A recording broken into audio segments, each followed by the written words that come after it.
जी नाजरीन, मैं हूँ आप लोगों का वो सनाउल्लाह काकड़। इस वक्त हमारे साथ मौजूद है एक नौजवान जो कि एक ऐसी ज़िम्मेदारी अपने सर पर उठा चुके हैं और जिनका ताल्लुक़ पाकिस्तान के एक तंजीम फेग्ज़िट से है।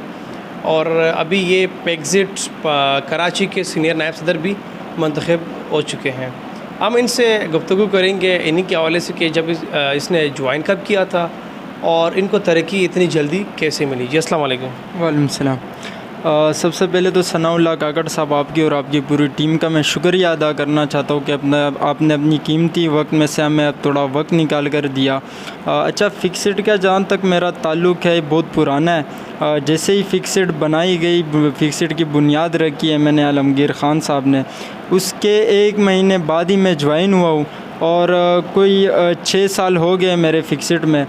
मैंने काफ़ी सारा वर्क किया। पहले यहाँ पर गडाब के इलाके में मैं एक टोन का ज़िम्मेदार रहा और टोन में मेरे अपने ऑफिस खोले, यहाँ पर फिक्सिट की बुनियाद रखी। गडाब में बुनियाद रखने के बाद मुख्तलिफ़ नौजवान मेरे साथ जुड़ने लगे। उसके बाद डिस्ट्रिक्ट का ईस्ट का जो है वो मैं GS रहा 1 साल तक, और उसके बाद जो है मैं एक ज़िले का प्रेसिडेंट रहा। उसके बाद आज अल्हम्दुलिल्लाह अल्लाह के फ़ज़ल करम से मैं कराची का सीनियर वाइस प्रेसिडेंट मुंतखब हुआ। क्या सोचती आपको ये फिक्सिट ज्वाइन करने की? अब से इसे कम उम्री में, एक नौजवानी में आपको ऐसे क्या नज़र आ रहा था कि जब आपने ये फिक्सिट ज्वाइन की थी? अच्छा, मैं 9th क्लास में पढ़ता था जब मैंने ये फिक्सिट ज्वाइन की। ख़िदमत था, शहर का, अपने इलाके की ख़िदमत का जज्बा था, कुछ करने का जज्बा था कि माशरे के लिए, अपने मोहल्ले के लिए, अपने इलाके, अपने UC के लिए कुछ कर सकूं। मोहल्ले से मैंने स्टार्ट लिया, मोहल्ले की ख़िदमत से। मोहल्ले से करते करते जज्बा बढ़ते गया, लोगों ने अप्रिशिएट किया और भी जज्बा बढ़ता गया। और आज अल्हम्दुलिल्लाह पहले UC तक महदूद था, फिर टाउन तक महदूद था, फिर डिस्ट्रिक्ट तक महदूद था। आज अल्लाह के फजलो करम से वो जज्बा पूरे शहर तक में बढ़ चुका है। आप सिर्फ इसी तंजीम से थे या आपके क्लास फेलोज़ और आप जैसे कि हम उम्र नौजवानों को भी अपनी चीज़ की तरगीब दी है कि वो फिक्सिट ज्वाइन करें? असल में जब शुरू में मैं ज्वाइन कर रहा था तो मेरे जितने भी दोस्त थे बचपन के और मेरे क्लासमेट थे वो सब थे मेरे साथ। लेकिन चूँकि हर एक का अपना एक नज़रिया होता है और वो कुछ जो लड़के थे वो मुझसे बैक हो गए। कोई 25 से 30 लड़के थे मेरे साथ जब हमने ज्वाइन किया था, वो सब के सब मुझसे बैक हो गए, मैं अकेला रह गया था। लेकिन जज्बा था खिदमत का और मैं करता रहा, बढ़ता रहा, लोग जुड़ते गए। और जो मेरे साथ शुरू के दिनों में थे, जो मेरे दोस्त, वो भी मेरे साथ दोबारा जुड़ने लगे और वो भी आज अल्हम्दुलिल्लाह मेरे साथ। अच्छा, इन्हीं दिनों में जब आपका इतना 6 साल हो गए हैं फिक्सिट में, आपके ऊपर ऐसे क्या है, कोई ऐसा दौर आया है जिसमें आपके ऊपर कोई तकलीफ़ें आई हो और आपने उसका भी सामना किया हो? जी बिल्कुल, ऐसे मुख्तलिफ़ दौर आए, धमकियाँ मिली है जहाँ हमने किसी को एक्सपोज़ किया, इदारे के ख़िलाफ़ लड़े, या जो UC के हमारे ज़िम्मेदारान थे उनके ख़िलाफ़ हमने जो आवाज़ बुलंद की थी, आवाम के हकूक़ की बात की, उस पर भी हमें काफ़ी सारी धमकियाँ मिली, लेकिन हमने उनको नहीं देखा। और उसके बाद हालिया में अभी 2 महीने जो कि जन्नत गुल टाउन में एक मकान का मसला था, वहाँ पर मैंने सवाल उठाया, अपने आइन के अंदर रहकर अपनी हकूक़, यहाँ की आवाम के हकूक़ के बारे में उनसे बात की थी। मुख्तियार कार साहब थे, इलाके के SHO साहब थे, और वो इतने गुस्से में हो गए कि उठा के मेरे ऊपर FIR कर दी। मेरा एक साथी था हमीदुल्लाह, उसके ऊपर भी FIR कर दी। तो मुख्तलिफ़ मुश्किलात आई है, इसमें कोई शक नहीं है, लेकिन उन तमाम मुश्किलात का डट के मुकाबला किया अल्लाह के फजल। कभी आपको डर महसूस नहीं हुआ कि कोई ख़तरा महसूस नहीं हुआ कि मेरे जान को ख़तरा है? नहीं, जब पहले दिन से फिक्सिट में निकला तो ख़तरात तो बहुत थे, लेकिन वो कुरान में भी अल्लाह भी फरमाता है कि मौत एक ना एक दिन आनी है। तो अगर हम घर में बैठ के, बिस्तर में भी बैठ के हमें मरना है या बाहर लड़ के भी हमें मरना है, तो हमें बिस्तर की मौत अज़ीज़ नहीं, हमें बाहर लड़ के अपनी मौत अज़ीज़ है। चाहे हमारी जान भी चली जाए, हम अपनी हकूक़ की बात करेंगे, लोगों के मसले मसाइल की बात करेंगे, और जो भी करप्शन ज़दा इदारे हैं या जो भी अवामी नुमाइंदे हैं वो उनकी नाअहली और कोताही होगी, उसके ख़िलाफ़ हम लड़ेंगे, उसको बोलेंगे, चाहे हमें जेल जाना पड़े, चाहे हमारे ऊपर FIR काटने पड़े, चाहे हमें धमकियाँ मिल, चाहे कुछ भी हो जाए, हमने उसके ख़िलाफ़ डट के खड़ा रहने। अच्छा, तो आपके इस तंज़ीम में जो फिक्सिट है, इसमें ज़्यादातर जो लोग आपके साथ नौजवान मौजूद हैं, इसमें लड़कियां भी होगी, क्या सारे तालीम याफ्ता है? जी, हमारे साथ अक्सर जो अक्सरियत में क्या कहूँ, सब जितने भी है जो हमारे साथ मेंबरशिप करते हैं वॉलंटियर है, वो सारे पढ़े लिखे नौजवान हैं और ख़वातीन भी हमारे साथ मौजूद है, लेकिन हमने उनको ग्राउंड पे फ़िलहाल नहीं उतारा। उनको सिर्फ़ और सिर्फ जो तालीमी हमारे जो स्कूल के एक्टिविटीज़ चल रहे हैं, जो यतीम और गरीब बेसहारा बच्चे जो हैं उनको हम पढ़ा रहे हैं, जो फुटपाथ पे रहते हैं, उसके लिए हमने जो स्कूल काम किया वहाँ पे पढ़ाने के लिए सिर्फ उनको बुलाया जाता है। अच्छा, आपकी इस एग्ज़िट में जो तंज़ीम है इसमें कोई कौम परस्ती तो नहीं है? चाहे इस तंज़ीम में मुहाजिर, पंजाबी, सराकी, पठान, सिंधी सब मिक्स हैं? कौमियत तो दूर की बात कि पंजाबी, सिंधी, बलोच, पठान, यहाँ पे मज़हब परस्ती भी नहीं चलती। हमारा ये मौक़िफ़ है कि हमें सिर्फ़ इंसानियत की खिदमत करनी है, चाहे वो हिंदू हो, वो क्रिश्चन हो, वो मुसलमान हो, वो जो भी हो। कौमियत तो दूर की बात, हम लसानियत तक भी नहीं सोचते।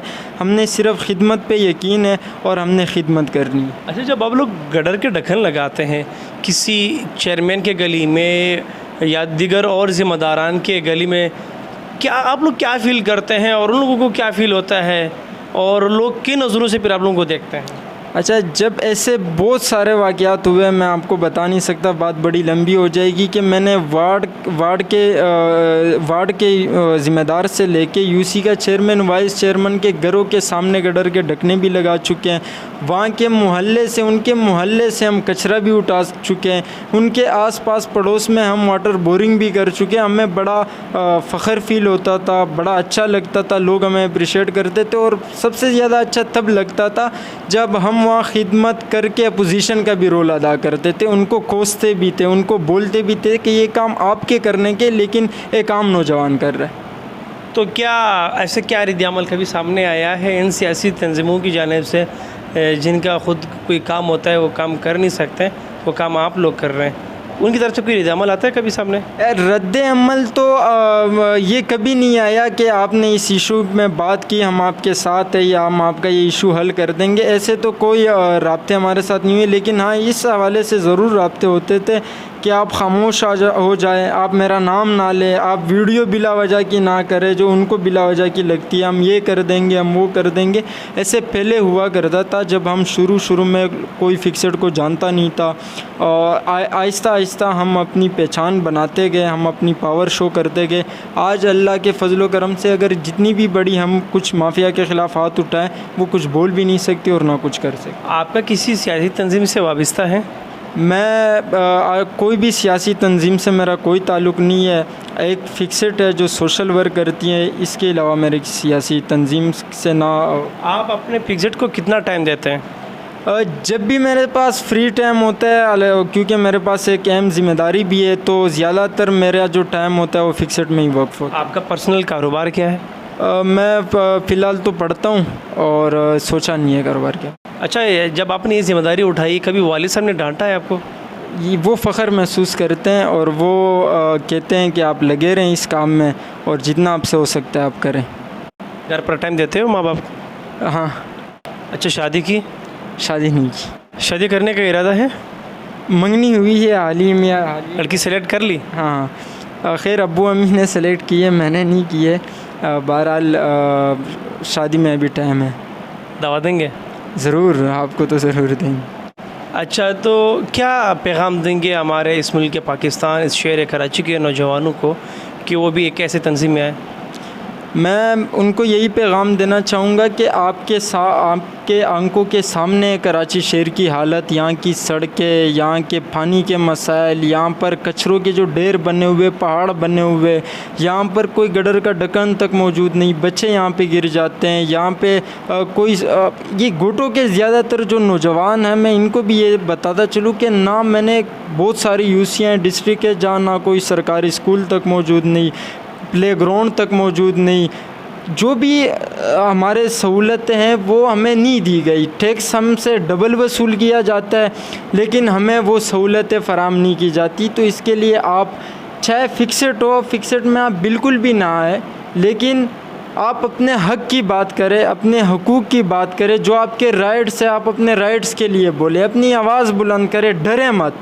चाहे वो यूसी का चेयरमैन हो, चाहे वो एमपीए हो, चाहे वो एमएनए हो, चाहे वो एक वज़ीर हो सूबाई, चाहे वो वाटर बोर्ड इदारा हो, चाहे वो केएमसी हो, चाहे डीएमसी हो, चाहे जो भी हो, आप अपने हक़ की बात करें, अपने हकूक़ की बात करें और आवाम की फलाह व बहबूद के बारे में सोचें आप। और ये भी साथ में मैं आपको कहूँ कि आप अगर बड़े लेवल पे कोई खिदमत का नहीं कर सकते, बड़े लेवल पे आप कोई काम सर अंजाम नहीं देख सकते, आप अपने मोहल्ले के, गली मोहल्ले के खिदमत तो कर सकते हैं। जो आपके घर के करीब ही पड़ता है उसकी खिदमत करें, उसके लिए नौजवानों को इकट्ठा करें। आप हमारी सपोर्ट करें, हमारे हाथ मजबूत करें फिक्सेड की। आप हमारे साथ नहीं ज्वाइन होना चाहिए, कोई इख्तिलाफात है, लेकिन अपनी हक़ की बात ज़रूर करें। चले जनाब, ये थे पिक्सेड के सीनियर नायब सदर कराची जनाब मलिक यासीन साहब। इनसे हमने गुफ्तगू की है इनके पिक्सेड के हवाले से, इनकी ज़िंदगी के हवाले से कि जब इसने पिक्सेड ज्वाइन की थी कि इनके ऊपर कौन कौन सी तकलीफ़ें आई थी, कैसे बर्दाश्त किए, कैसे सामना किया है। इस कम उम्र में इस नौजवान ने जो एक खिदमत अपने सर पर उठा के रखा है, ये हमारे मुल्क पाकिस्तान, हमारे शहर कराची के जवानों के लिए एक अहम पैगाम है कि तमाम ऐसे नौजवान आएँ, ऐसा पैगाम, ऐसा काम करें ताकि हमारे इस शहर कराची वापस हम रोशनी के शहर पर लेकर आएँ, इनको गंदगी से साफ़ करें। गंदगी असल वो गंदगी नहीं कि जो कचरा पड़ा हुआ है, वो गंदगी जो सियासी लोग हैं, असल गंदगी तो वो है। अब ऐसे लोगों को सेलेक्ट करें जो हमारे मुल्क की तरक्की में किरदार अदा करें, हमारे शहर कराची की तरक्की में किरदार अदा करें और इस तरीके के तंजीमों का हम साथ दें जो आवाम के काम आए, आवाम के फलाह बहबूद के लिए काम करें। हम उनके हाथ मजबूत करें।